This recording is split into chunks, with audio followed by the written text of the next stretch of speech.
Okay, we've got a pool, we've got about 7 cracks in. It was actually caused as a result the landscaper did not tie this downspout in. He had it dumping into the ground.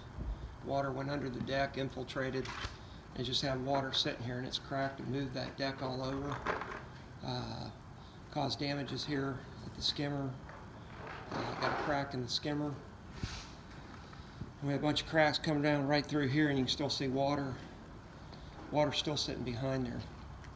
But we put Basecrete crack repair kit. First time I ever had to use one. Hope I don't have to again, but here's what we did. So we drill out the holes, cut it with Makita, chipped it out, drilled holes out, used Hilti 500 epoxy, and just set all these stitches. We're going to let them sit up.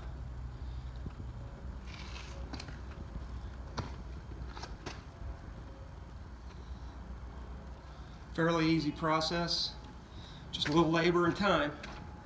Clean it out, prep it right.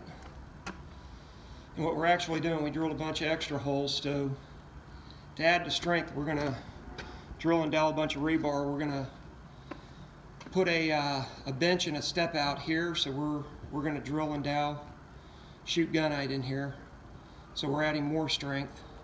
Same thing here, we're going to make this bench, instead of 18 inches wide, we're going to make it 20 inches wide.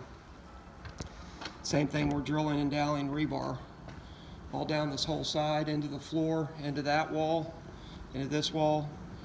Try to pull it all together and add more strength as well as structural strength to the wall. And we actually had a double mat number 4 rebar and 9-inch walls and an 18 by 18 beam. So this pool was built stout. That tells you what water can do.